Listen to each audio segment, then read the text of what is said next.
ధన్యవాదాలు అధ్యక్ష. అధ్యక్ష, మీరేమో ఒకటే క్వశ్చన్ మీద మాట్లాడాలంటున్నారు సార్. మా రామగుండం కాన్స్టిట్యున్సీ ఒకప్పుడు ఈ రాష్ట్రంలో ఎవరైనా వస్తే ఉద్యోగాలు దొరికేటి అధ్యక్ష. ఈరోజు రామగుండం సమస్యల గుండంగా మారింది అధ్యక్ష. నిజంగా చెప్పాలంటే బొందలగడ్డగా మారింది. ఇవాళ ఓపెన్ కాస్ట్ చేసి ఇంకా రకరకాల ఇబ్బందులతో తాగడానికి నీళ్లు ఉండవు. అనేక సంక్షేమాలు గత 10 సంవత్సరంలో అన్నీ అనౌన్స్ చేయడం, దానికి తగిన డబ్బులు రాక మరి అన్నీ ఆగిపోయినాయి అధ్యక్ష. ప్రధానమైన సమస్య అధ్యక్ష మా ప్రాంతం సింగరేణి సంబంధించిన ప్రాంతం అధ్యక్ష. దాదాపు సింగరేణి పర్మనెంట్ కార్మికులు ఈరోజు 40,000 పైన ఉంటే వారికంటే ఎక్కువ పనిచేసేటువంటి కార్మికులు ఇలా కాంట్రాక్ట్ కార్మికులు ఉన్నారు అధ్యక్ష. ఇక్కడ మా ఇండస్ట్రీస్ మినిస్టర్ ఉన్నారు, తర్వాత మా ఎనర్జీ మినిస్టర్ గారు ఉన్నారు. కాబట్టి వారికి నేను అప్పీల్ చేస్తున్నా అధ్యక్ష. గత ప్రభుత్వం మరి అనేక మార్లు దాదాపు 2 నెలలు కంటిన్యూగా ధర్నాలు చేశారు అధ్యక్ష. మా దగ్గర కార్మికులందరూ వాళ్ళ బాధలు వర్ణాతీరం అధ్యక్ష. పొద్దున్న నుంచి సాయంత్రం వరకు పనిచేయాలి, కూలి పని నుంచి మొదలుపెట్టుకుంటే ఇలా బొగ్గు తీయడంలో కూడా వాళ్ళ ప్రధాన పాత్ర ఉంది అధ్యక్ష. బొగ్గు కానీ పర్మనెంట్ కార్మికునికి ₹1,00,000 వస్తుంది అధ్యక్ష, 60,000 నుంచి మొదలవుతుంది. ఇక్కడ కాంట్రాక్ట్ కార్మికుడు పనిచేసేటువంటి వాడు 8,000, 10,000, అది కూడా పూర్తి స్థాయిలో ఉద్యోగం దొరకక కొన్నిసార్లు 6-7 వేలు కూడా వస్తలేదు అధ్యక్ష.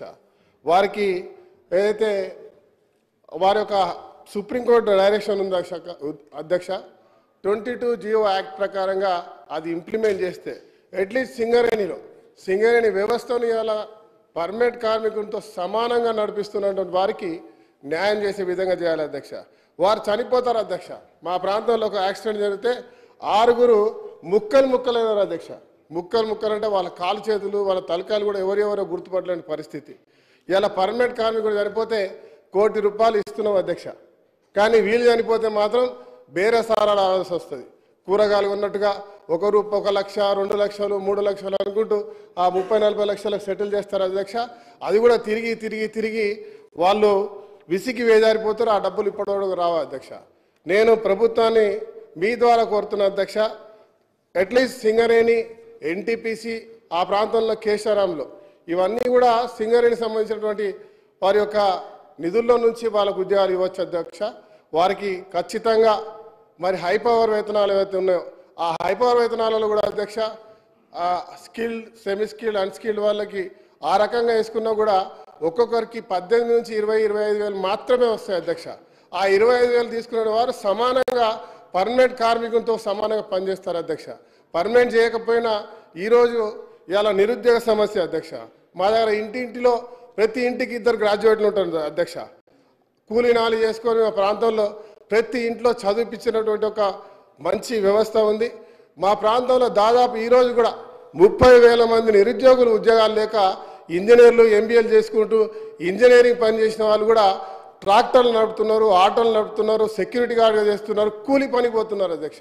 మొన్న నేను వాడలోకి వెళ్తే ఒక అమ్మాయి వాళ్ళ నాన్నతో మేస్త్రి పని చేస్తుంది. మేస్త్రి పని అంటే తట్టలేపుతున్నారు. ఒక అమ్మాయి ఏమో ప్లాస్టింగ్ చేస్తుంది అధ్యక్ష. చాలా దారుణం అధ్యక్ష. ఆమెను అడిగిన ఏం చదివినామా అంటే నేను MBA అన్నాడు.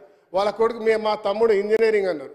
మీరు ఎందుకు మరి పని చేస్తున్నా అంటే తెలంగాణ వచ్చింది, తెలంగాణ వస్తే మా కుటుంబాలు బాగుపడతాయి, బంగారు కుటుంబాలు అవుతాయి, అందరికీ ఉద్యోగాలు వస్తాయని ఆశించడం.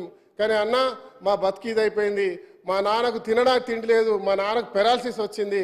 ఇవాళ ప్రతి 10 ఇండ్లకు ఒక ప్రాంతంలో ఇవాళ ఓపెన్ కాస్ట్ నడి ఊర్లో చేయడం వల్ల ఈరోజు ప్రతి ఒక్క 10 ఇండ్లకు ఒక పెరాలసిస్ పేషెంట్ ఉన్నాడు. ఇవాళ వాళ్ళ కుటుంబాన్ని కాపాడాలంటే మేము ఈ పని చేయాల్సి వస్తుంది అని చెప్పి వాపోతున్నారు అధ్యక్ష.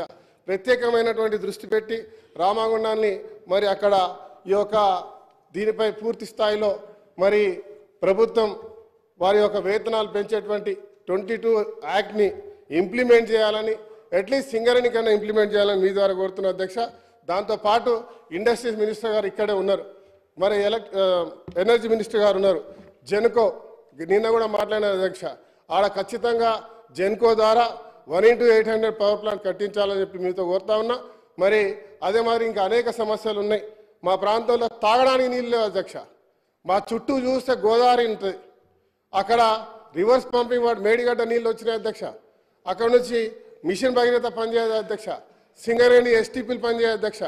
సింగరేణి కార్మికులు బాటిల్లో నీళ్లు పట్టుకొని మేము ఇక్కడ మా ప్రాణాలు పోయే విధంగా పనిచేస్తూ ఉన్నాం, కానీ తాగడానికి నీళ్ళు అని చెప్పి అనేక ధర్నాలు చేశారు అధ్యక్ష. కానీ గత ప్రభుత్వం పూర్తి స్థాయిలో పట్టించుకోలే.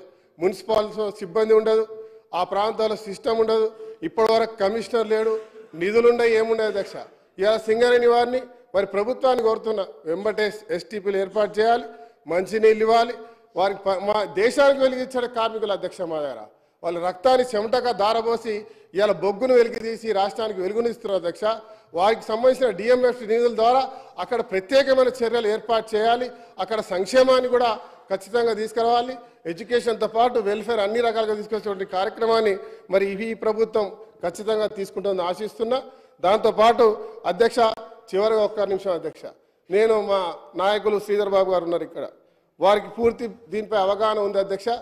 ప్రభుత్వాన్ని ఒక ప్రత్యేకంగా సింగరేణి ప్రాంతంలో ఉన్నటువంటి శాసనసభ్యులతో ఆ ప్రాంతానికి సంబంధించిన సమస్యల మీద ప్రత్యేకమైనటువంటి కార్యాచరణ తీసుకోవాలని కోరుతా ఉన్నాం.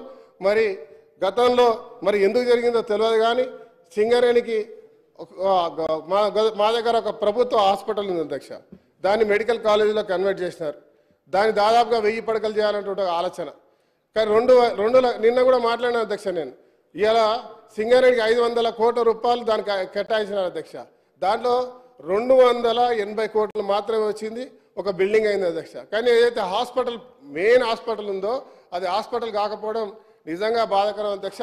వెంబటి ప్రభుత్వాన్ని నేను వేడుకుంటా ఉన్నా, తతిమ నిధులు కూడా విడుదల చేసి ఆడ వెంబటే హాస్పిటల్ నిర్మాణం చేయాలని చెప్పి మీ ద్వారా కోరుతూ మరి అవకాశం ఇచ్చినందుకు ధన్యవాదాలు అధ్యక్ష.